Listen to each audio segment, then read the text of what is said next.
예, 안녕하세요. 이장훈 노무사입니다. 반갑습니다.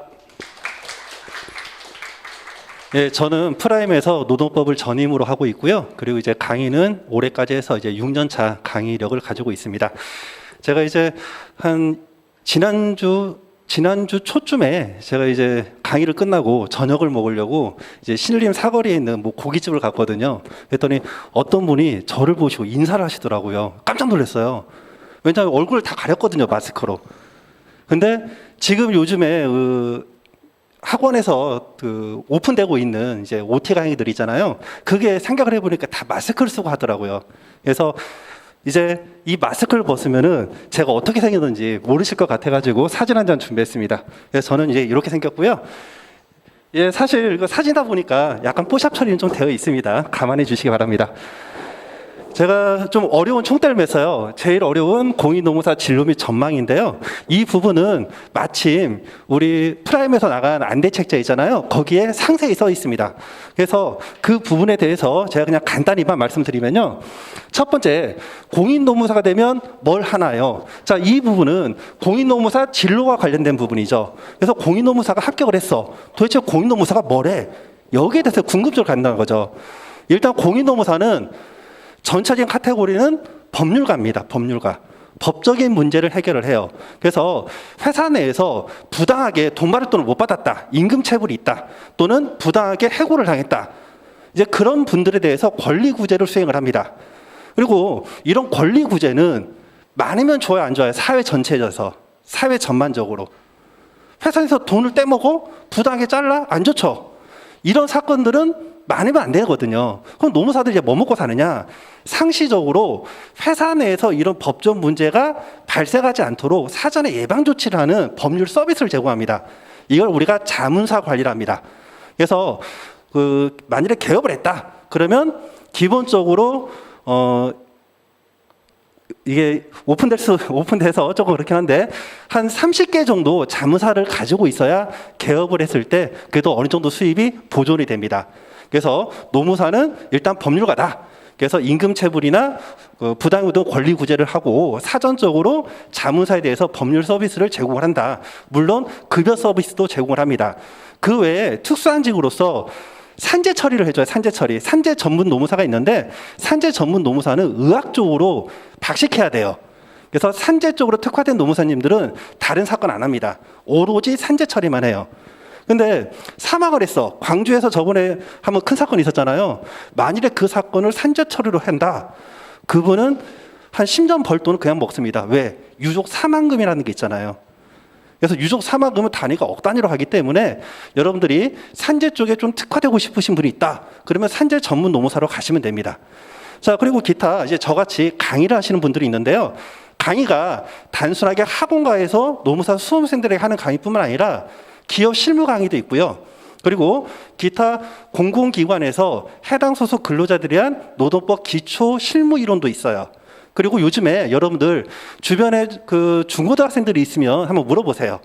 노동인권교육이라고 해가지고요. 교육청과 고용노동부에서 협업해가지고 학교 가서 하는 교육들이 있어요. 그래서 노무사가 되면 이런 강의도 여러분들이 전문가로서 할 수가 있다. 그래서 길은 여러 가지가 있다. 이걸 일단 기억을 해주시면 될 것 같습니다. 자, 그리고 두 번째는 전망이죠. 전망과 관련돼가지고 여러분들 전망은 뭘까요? 전망이 좋으려면 어떻게 될까요? 높은 곳에 올라가야 되겠죠. 높은 곳에. 높은 곳에서 멀리 좋은 전망을 보잖아요. 그러니까 전망은 돈인데 돈은 제가 직접적으로 말씀드리기 좀 어렵고요. 여러분들 로변 있잖아요. 로변. 서초동 로변 초임이 얼마 정도 되는지 아시나요? 혹시? 로변들이 과거에 한 400 정도 됐습니다. 근데 지금은 더 떨어졌습니다.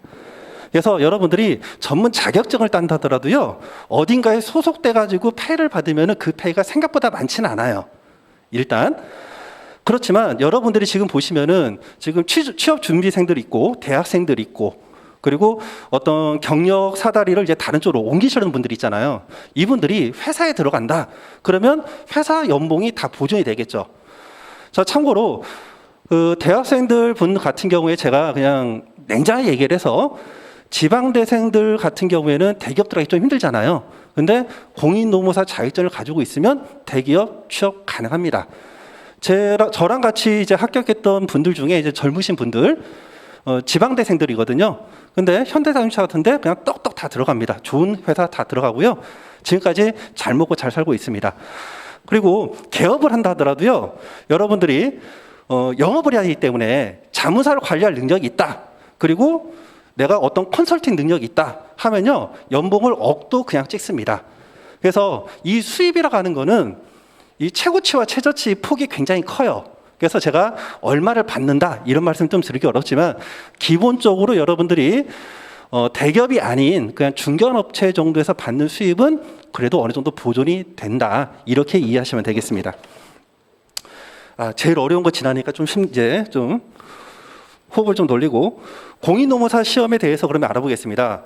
공인노무사 시험 관련된 내용도요, 여러분들 가이드북에 다 있어요. 그래서 빠른 속도로 간단하게 스킵만 한번 해볼게요. 일단 이 공인노무사 시험은 1차와 2차로 둘로 나눠지는데요. 1차 시험은 객관식 시험이죠. 그래서 총 5과목이 있습니다. 노동법 1, 2, 민법, 사회보험법, 그리고 선택 과목으로 경영학과 경제학이 있고요. 객관식 25점으로 구성이 되어 있습니다. 25문제로 구성이 되어 있어요. 그래서 합격 그 선은 우리가 평균 60, 그리고 과목별 꽈락을 면해야 되는데, 여러분들 복잡하잖아요. 그냥 문항 개수로 하면 25개 중에서 과목당 평균 16개, 그리고 아무리 못해도 10개는 맞아야 됩니다. 10개. 아셨죠? 자, 그리고 이제 2차 과목을 보시면은, 2차 과목은 1차에서 노동법 1과 노동법 2가 합쳐져서 150점 배점 후 노동법으로 구성되고 있고요. 여러분들 조금 많이 어렵습니다. 행정법 내용 중에서 행정 절차법과 행정소송법을 묶어서 행정쟁송법이라는데, 그 부분이 추가되고 있고요. 그리고 인사관리, 그리고 선택 과목으로서 경영조직, 그리고 노동경제학, 그리고 민사소송법, 이렇게 구성이 되어 있고요. 해당 부분에 대해서는 역시 합격권은 꽈락을 면해야 되고 평균 60을 넘어야 되는데, 이거는 우리가 표준 점수 제도라는 좀 특이한 그 채점 제도가 있어요. 그래서 이 부분은 여러분들이 그냥 신경 안 쓰셔도 됩니다. 평균 60은 여러분들이 1차에서만 고민하시면 돼요. 자, 그래서 여기 내용을 보시면은 1차 과목에서 노동법은 2차 과목에서 공통 필수고요. 그리고 선택 과목을 보시면 경영학과 경제학이 있는데, 2차 과목에서 보시면 경제학은 노동경제학과 연계가 되고 있고요. 그리고 경영학은 인사관리와 연계가 됩니다. 그래서 여러분들이 선택 과목을 초이스할 때는 1차 과목과 2차 과목에서 내가 어떤 과목으로 끝까지 갈 것인가, 이런 것들을 좀 고민할 필요가 있어요. 여담으로 말씀드리면요, 2차 시험이 이제 우리가 얼마 안 남았는데, 2차 시험은 토요일 날 오전과 오후에 거쳐서 노동법 1, 노동법 2를 보고요. 그리고 인사관리를 봅니다. 그리고 둘째 날인 일요일 날 행정쟁송법과 선택 과목을 봐요. 근데 우리가 시험 보기 전에는 어떻게든 과목별로 돌릴 수가 있는데, 시험을 이틀간 보니까 문제는 뭐냐? 둘째 날에 볼 과목을 토요일 날 시험 보고 여러분들이 한 4시간 정도에 다 한번 훑을 수가 있을 것이냐, 이거를 또 고민을 해보셔야 돼요. 그래서 과목별 분량이라던가 과목별 난이도가 사람마다 이게 좀 틀립니다. 그래서 선택 과목을 선택할 때는 그런 부분을 감안해서 여러분들이 전략적으로 나는 분량 작은 거를 선택하겠다, 또는 나는 좀 남들이 그냥 선택하는 걸 선택하겠다, 이런 것들을 초이스할 수가 있다는 겁니다. 자, 그리고 이제 세 번째 보시면은 단기 합격을 위한 학습 계획 및 공부 방법론이 있는데요. 참 안타까운 게, 여러분들이 무언가를 초이스할 때는요, 요즘 분들은 그 일타가 어디예요? 또는 뭐는 뭐예요? 온라인에 묻습니다. 또는 학교 수기를 봅니다. 저는 개인적으로 그게 참고는 할 수 있지만 과연 바람직하고 이게 정답일까 문의를 하고 있어요. 뭐냐면은, 예를 들어서 단기 합격이겠는데 여러분들이 생각하는 단기는 얼마인가요? 참고로 제가 아까 로변 얘기했었죠. 로변 수입하고요, 노무사 수입하고 소속으로 들어갔을 때 그 연봉 차이가 크게 나는 분들 말고 최 밑으로 보면 별 차이가 없습니다. 그런데 과거에 사법시험에 붙어가지고 이제 판검사가 안 되고 이제 변호사가 된다던가 이런 분들 있잖아요. 그런 분들 같은 경우에 1차 시험 하나 붙는데 몇 년 걸리는 줄 아세요, 보통? 진짜 여러분들 아무것도 모르는 상태에서 사법고시 1차를 합격하려면은 정말 머리가 똘똘하신 분들도 보통 2년 걸립니다. 보통 2년 최소. 그리고 어느 정도 공부가 됐다 3년입니다. 그리고 2차 시험까지 합격하려면요 보통 5년 이상 걸려요. 그래서 과거에는 고시 공부를 한 10년 합니다. 그래서 요즘에 뭐 매스컴에서 모 인사가 뭐 많이 나오잖아요. 그분들 진짜 수년씩 공부하신 분들입니다. 그분들도. 근데 노무사 시험 공부하신 분들은 마음이 너무 조급해요. 본인들이 과거에 뭐 했는지는 중요한 게 아니야. 남들이 이렇게 붙으니까 나도 이렇게 붙어. 그냥 그거 따라쟁이입니다. 따라쟁이. 절대 아닙니다. 절대 아니에요. 노무사 시험 누구나 합격할 수 있지만 다른 사람이 이렇게 해서 합격했다 해서 본인도 똑같은 방법으로 합격하지는 못합니다. 자, 그래서 여기에 대해서 우리가 합격 전략은요, 그 누구도 세워주지 못하고 여러분들 본인이 세우는 거예요. 그래서 일단 전체 인원 현황과 합격자 현황을 봤는데 이 표를 보시고 세 가지 정보가 들어가 있어요. 세 가지 정보. 이 표를 보시고 세 가지를 여러분들이 확인을 해야 돼요. 첫 번째가 뭘까요? 여기 보시면 28회 때 1차 시험 대상자가 6211, 8223, 그리고 765 이렇게 돼 있죠? 이 표가 뭘까요? 이 표가 지금 과거보다 지금 여기서는 갑자기 숫자가 좀 줄긴 했는데 이 밑에 27회, 27회, 26회, 25회를 보면 이 대상 인원이 많아지고 있어요. 이 말은 뭐냐면 요즘에 취업이 좀 어렵다 보니까 대학생분들이 왜 노무사 스펙 따면은 어지간데 다 취업돼요. 그러니까 대상 인원이 높아지는 거죠. 이게 첫 번째 정보. 두 번째 정보를 보시면은 대상 인원과 응시를 보세요. 대상 인원 응시. 남들이 하니까 나도 해. 근데 막상 시험 날 딱 되니까 공부가 안 돼 있어. 결혼이 몇 명이에요? 거의 회당 1000명이에요. 1000명. 어마무시하죠. 자, 그리고 또 하나. 합격률을 볼게요. 여러분들 인터넷에 한번 쳐보세요. 1차와 2차 얘기를 하면은 1차 할 필요 없습니다 그럽니다. 저도 1차 할 필요 없다고 얘기하는 사람 중에 하나예요. 왜? 저는 그동안에 고시 공부를 했으니까, 해왔으니까. 합격률 보시면은 응시 인원과 합격률 비교해보고 대상 인원과 합격률을 비교해보세요. 대상 인원과 비교하면은 5할이 안 돼요. 그리고 응시와 합격률을 봐도 이게 55%가 안 넘습니다. 그러니까 1차 시험이 여러분들이 어디서 들은 얘기보다는 생각보다 합격률이 현저하게 저조하다. 순수하게 2차 위주로만 시험 공부하면 2차 시험장 들어가지도 못한다. 이걸 아셔야 돼요. 그래서 공부가 좀 되셨고 그리고 학습력이 남들보다 좀 좋으신 분들은 처음부터 2차로 가셔도 무방해요. 근데 그렇지 않으신 분들은 여러분들이 전략적으로 기초부터 탄탄하게 그래서 단기의 개념을 몇 개월이다, 1년이다가 아니라 냉정하게 얘기해서 공인노무사 시험 요즘에 1년에 합격하신 분들은요 몇 명 안 됩니다. 보통 2년이에요. 보통 2년.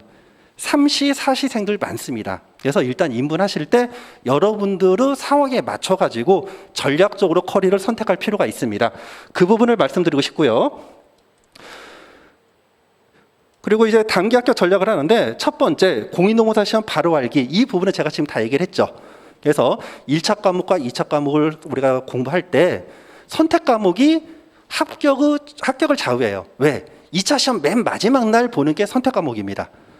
그래서 여러분들이 항상 과목을 선택할 때는 여러분들의 그 어떤 공부 습성 이런 것들을 반영해서 첫 번째로 선택할 게 선택 과목을 뭐로 할 것인가 그걸 먼저 결정을 해 주셔야 되고요. 자, 두 번째는 본인은 바로 알기인데 여러분들 목숨 걸고 시험 공부해야 됩니다. 목숨 걸고. 지금은 공인중개사 시험도 요즘에 아줌마들 목숨 걸고 해요. 그래서 목숨 여기서 떠오르는 제가 그 옛날 한자성어가 있는데 지피지기면 백전백승이 있죠.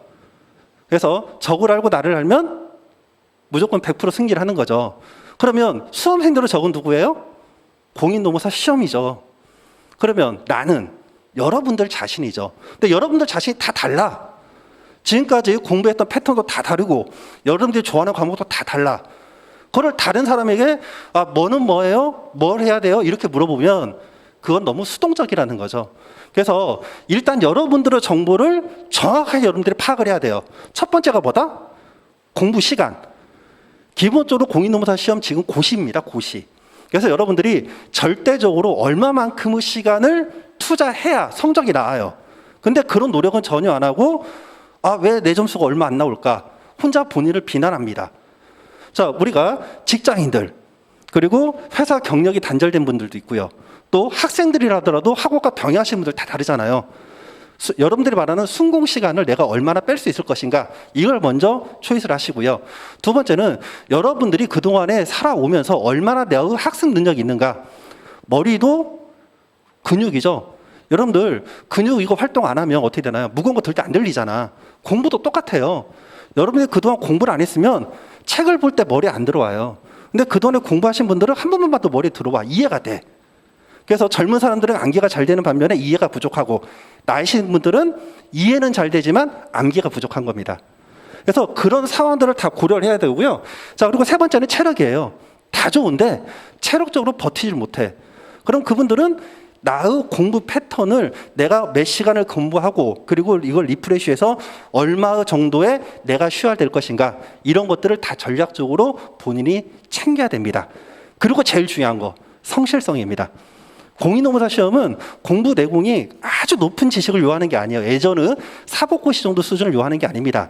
그래서 공인노무사 시험은 성실하면 지금 당장에는 합격을 못한다 하더라도 여러분들의 노력력에 따라서 누구나 다 합격할 수 있는 시험이 공인노무사 시험입니다. 그래서 자신감을 가지시기 바라고요. 자, 마지막은 이제 여러분들이 능력 있으면 혼자 독학하시면 돼요. 근데 우리가 옛날 그 전쟁상가 때 보면 전략가들 있잖아요. 나 혼자 잘났으면 나 혼자 싸워. 근데 하다 보니까 못 이겨. 야, 누구?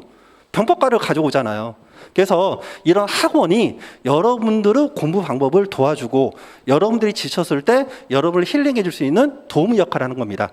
그래서 일단 여러분들이 프라임에 오신 거 너무나도 환영드리고요. 그리고 여기에서 이제 과목별로 이제 강사님들 여러분들 성향에 맞게 초이스를 해주시면 됩니다.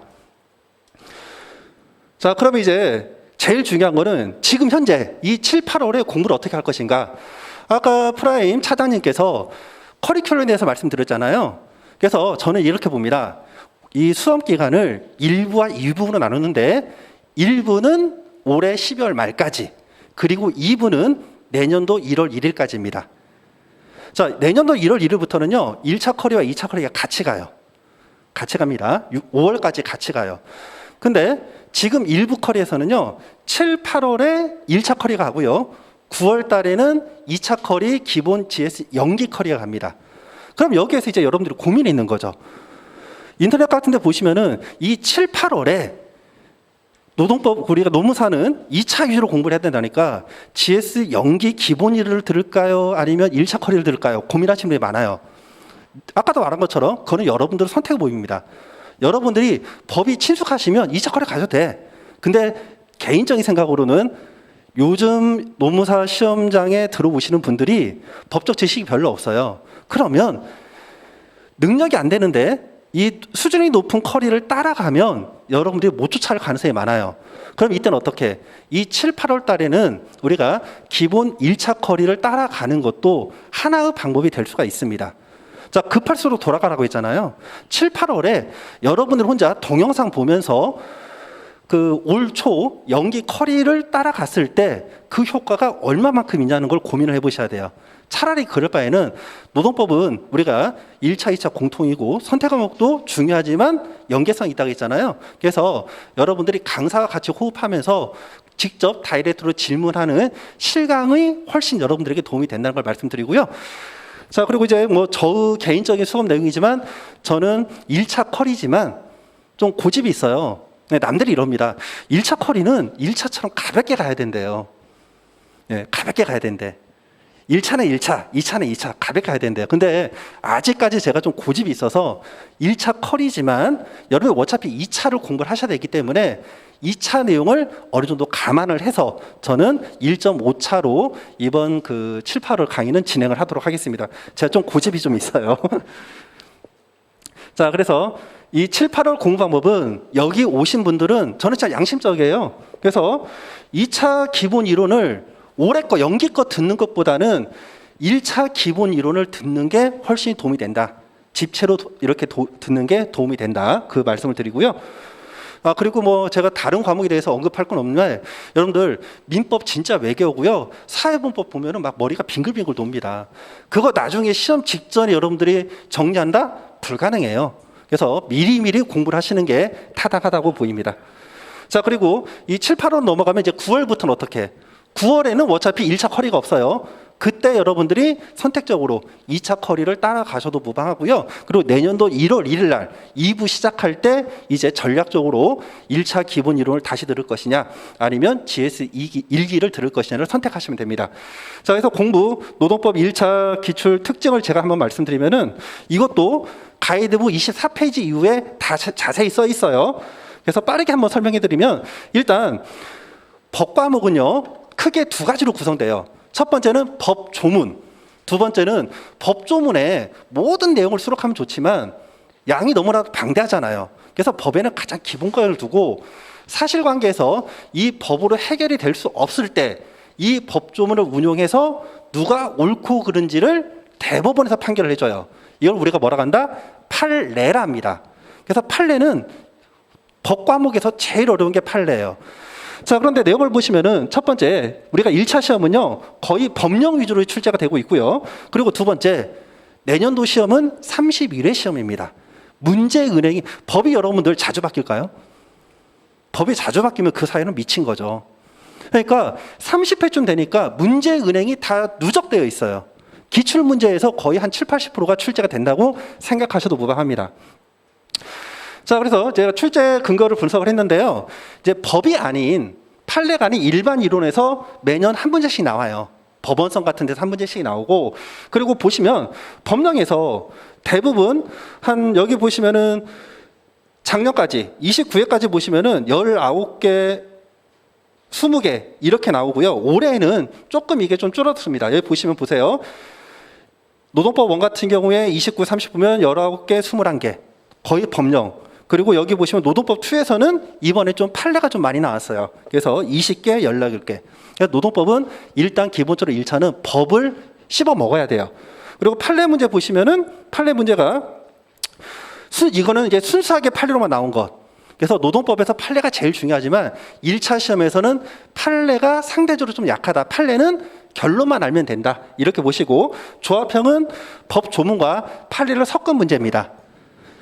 자, 그리고 이제 출제 영역 분석을 보시면요. 뭐 이거는 이제 여러분들이 아직 잘 모를 수 있겠지만 이 출제 영역 내용을 보시면은 노1 같은 경우에는 회사 내에서 입사해서 퇴사할 때까지 법적인 문제를 다루는 거예요. 그래서 전체적인 내용이 이렇게 되고 있고요.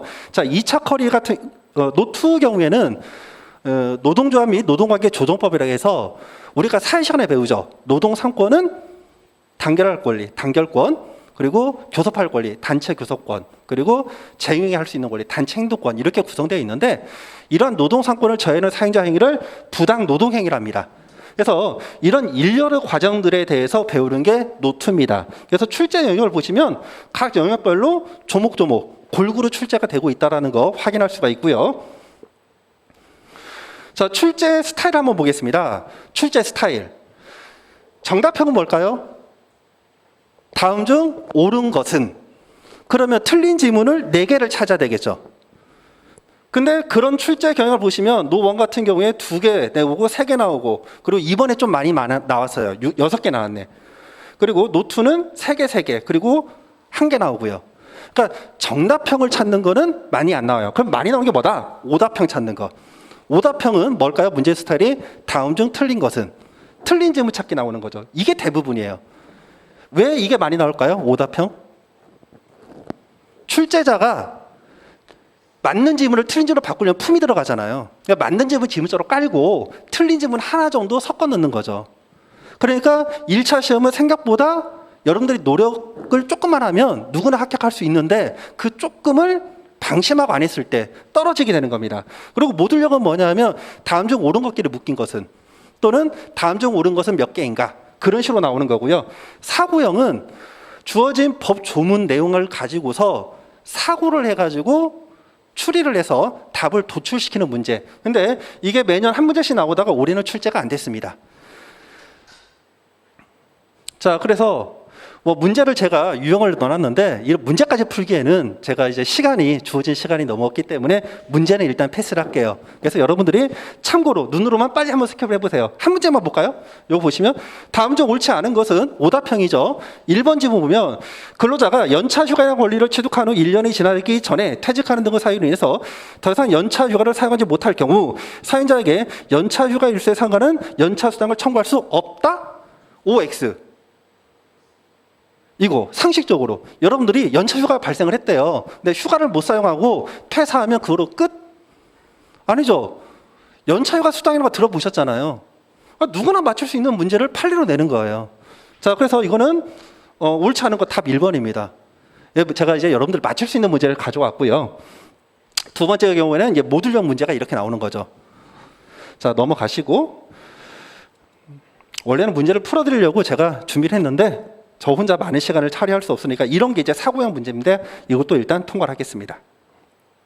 자, 그래서 1차 노동법을 공부할 때는요, 저의 경우에는 비록 여러분들이 1차 수업을 따라오셔도 2차를 대비해서 1.5차로 수업을 진행을 할 겁니다.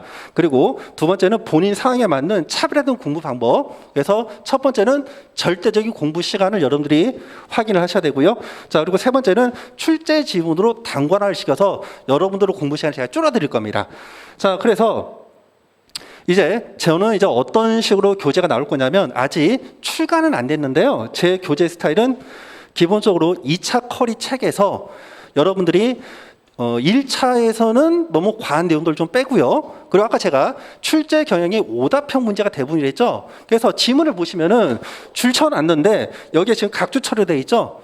예, 제가 여기다가 처음으로 이걸 쓸 수가 없기 때문에 각주 처리했는데 지문당으로 출제되는 지문을 일단 밑줄을 쳐놓고요. 오답형의 스타일의 문제를 각주 처리를 해서 이 지문이 어떤 식으로 오답 지문으로 현출화 되는지 그렇게 강의 교재를 구성을 했습니다.